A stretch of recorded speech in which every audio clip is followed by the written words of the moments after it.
let's just roll the clock back to the 1950s and Of everything, course. which the 1950s were not that great. I don't Unless really remember you were lower middle class early or 60s. right, Yeah.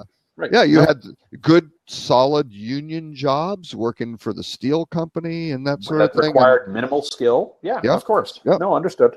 yeah. Yeah, but that's a complicated. Well, yeah, and the other side of it is that the jobs, it's like bring back the jobs to the U.S. They aren't ever coming back because they've gone to Asia. Companies are continually seeking to lower that cost basis. So yes, they went to lower cost humans, and Right. now they're going to lower cost robots, Right. sort of thing. And and they aren't going to come back where you go, well, let's go get the skilled artisan who used to carve that beautiful piece of mahogany. Well, not mahogany anymore. You can't get it. whatever the piece of wood was. Mahogany you can still get. Rosewood's the tough one. Oh, is it mahogany? Yeah, Rosewood's mahogany is pretty limited though. Oh, rosewood puts mahogany to shame. Oh, it does. Okay. Oh yeah. Okay. For sure. Well, regardless of the wood, the handcrafting of it, where you go, hey, you know what? We've now got a machine that can go produce this, or or you just even look at decking outside, right? It used to be. Now it's all it's synthetic. Oh, hey, guess what? It doesn't rot. Right. Sort of thing. Right. And all of a sudden, here's the things, and it's better, more sustainable for trees and things. For sure. Well, maybe not because it's petroleum. I don't know. Lots of complicated issues, but the problem is the labor gets sucked out of it, and that's going to be the interesting. Which again, this is a conversation I would love to have over a beer with you. In the interest of the show, I'm going to say, hey, let's table that discussion. I do think that in the longer run, here's something I believe pretty fervently, and I know that I could be wrong about this, but in 1776, what was the population of this country? I don't know the answer to that question. Tim, please tell us. I actually don't know it off the top of my head either. I think it was something like 10 million people or 15 million people or something like that, right? I do know at the turn of the 19th century to the 20th century, the population was about 100 to 150 million. Rough terms. Yeah. Okay. Population of U.S., just so you know, Google, population of U.S. in 1776 was one of the suggested things. You were way high, 2.5 million. There you go, 2.5 million people. How many of those people were employed? Let's see. Most of them, right? Oh, actually, you know what's interesting? The current civilian federal workforce, excluding postal employees, is 2.15 million in 2011. Sure. But U.S. population to 1776. It's a Google Fusion table. Here we go. I don't think it has somewhere it would have how many were employed. I don't know that they would. I don't even know how they would know that. There's probably not a population. There probably wasn't a.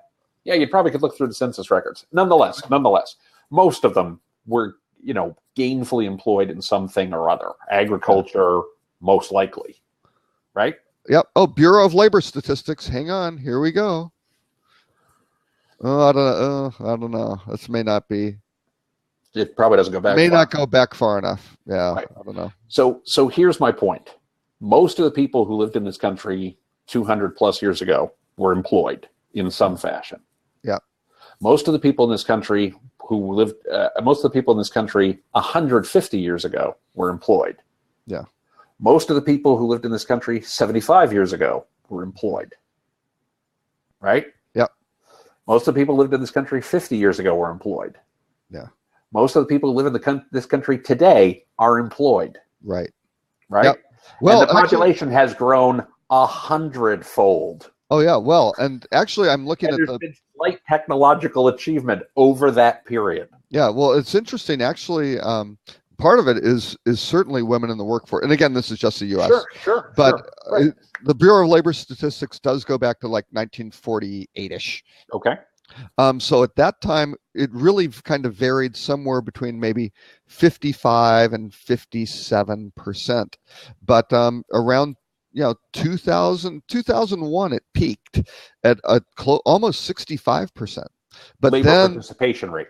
Yep, labor participation. But then again, you can see the impact of probably 9/11, down. Then it crawled back up, the global financial crisis, where it was probably about 63% right before that, early 2007. But then it dropped to below. You can see actually the labor participation rate after that global financial crisis really dropped down below 60%, probably about 58, which is a huge.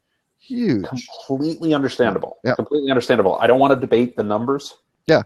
Because the point is, most people are employed. Most people who want to be employed are employed. Right. I don't want to sound insensitive. There are people who cannot find a job who that's a terrible situation. Right. Reality is most people work. Right. As a percentage of the population. Right. Just as most people worked 100 years ago. And we've had tremendous technological upheaval over that period. Mm-hmm. I think it's unlikely that 50 years from now, most people won't be able to make a living somehow. I don't know how. I don't know what's going to make that possible. I don't know if it's going to involve things like a guaranteed universal income or any of that kind of stuff. I don't know what the solution's going to be. Right. The reality is as a culture, as a society, we're not going to allow, half the country to starve to death. Right. I don't know how we get there. Going back to the CEO's comments, I don't think the other half of the country will allow that either. Well, that's what I'm saying, right? Like these things have a way of working themselves out. Right. It's ugly and it's painful while you're going through it. It's unfortunate if you're somebody who's impacted by it. I don't mean to make light of that by any stretch of the imagination. But the point being, I think that hospitality, clearly we have moved towards a service economy. It's likely that we're going to have a lot more of that. I think things like Uber and Airbnb just illustrate how many people are actually starting to make a living doing things that are service industry related, apart from whatever their day job might happen to be. Right. And I think that's the trend we'll see more of over time, not less of. Right. And that ultimately bodes well for hospitality as an enterprise. Right. Except the only thing that concerns me is that a lot of these jobs, like the Ubers, now not necessarily Airbnb, because Airbnb, in its truest sense of not renting out your spare house or spare apartment, right? For that. So that Airbnb in many cases, and where they're running into trouble, is a top 1% sort of, not necessarily 1%, but top 5 or 10%. People have multiple housing units and things like that. They can go rent out and monetize. But where you're literally renting out another room or something, a spare room or air bed and breakfast, that sort of thing. That's a very interesting thing, which you will probably always have wherever you're dwelling to kind of share your space. So I think that's interesting. Uber, though, very different. Drivers Uber's different, get cut out of the loop, and so that's kind of the interesting aspect. Right. But again, neither of those companies have any employees. They don't own any assets. They're purely technology. Right. Well, they're a distribution platform. They're distribution and marketing platform. Yep. Connecting supply and demand, and they're just sitting there going, "Hey, we don't." So that's I think going to be very interesting. I don't know how hotels adapt to that. It's interesting, but I look at well, in some cases, what I look at the inefficiency of the hotels is between the owners, the management companies, the brands, and now like the OTAs and the distribution channels, right? And I look through all that as being very inefficient and much too costly for the hotel. And something's got to the hotel owner, for the hotel owners. Yeah. Ultimately, the asset, whoever's owning the asset, they go, wait a second, there are too many players in here. I've got to figure out how to manage this myself, or get direct bookings myself, or brand this myself, because I'm not getting enough value out of paying. Well, that's where 15% to an OTA, 15% to a brand, 3% to a management company, whatever that may be. You start stacking that up, and you go, plus the labor. And plus the mortgage, then you got a problem. That's where I actually think Airbnb as a model is very exciting. Not necessarily the company, not necessarily how they're going about it, but this model of, we're going to provide you a platform simply to connect buyers with sellers of inventory.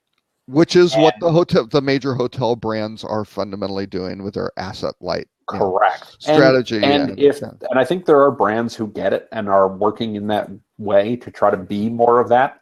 I think they're doing an okay job of that, could be doing a better job of it. But to your point, there's inefficiency there, and somebody might come along and disrupt them. But I wouldn't be surprised if we have a hotel B&B, any day now that is functionally doing the same kind of thing. Yeah. So nonetheless, just checking on time. We should wrap up. I think we should wrap up, but I think it's this is so much more interesting than Flip.to. Yeah. So just different, Robert. Different. We've got to tell Lauren we're going to change it from the hospitality, digital marketing to the socioeconomic, political impact of the future of travel and worldwide welfare. And no, I don't think so. I think that's a very different show, and there's way smarter people than me to be on that one. You could do that one, but I'm going to yield that to smarter people than me. All right. Well, given that we're running a little long today, Robert, where can people find you? As always, at timpeter.com. Although my webpage is down, so that's where everybody can find anyone. Is at timpeter.com. I'm not putting a timpeter.com/Robert K. Cole. No, that's okay. No, rockcheetah.com or at Robert K. Cole on social media. So. Fantastic. And if you're interested in finding me, you can find me at at timpeter.com. Timpeter.com is the hub for everything. I'm at TC Peter on Twitter. I actually do own the Robert K. Cole .com URL. I believe. Actually, I don't look at it very often. It should forward to Rock Cheetah. I'm checking that as we speak. Now you made me want to check it. Yeah, exactly. So it does forward. Yes, it does. It does. And it forwards to my about page. That's what. Nice. Well done. Okay. Perfect. Well, for all of you watching, thank you so much for tuning in. Holly, thank you for your great interjections and questions and the like. Technical advice, quality. Technical advice, yeah. Quality. She's not only a fact checker, but quality assurance. That's fantastic. Well, we're still working through some bugs here, or still working through some of the tech with Huzza, but hopefully we will get that worked out over the next couple of weeks. For everyone who has tuned in today, thank you so much for joining us. We hope you have a great week. And we'll look forward to talking with you again on digital marketing next week. Robert, have a great weekend. Long weekend. Exactly. Cheers. Take care, everybody. Bye. Bye now.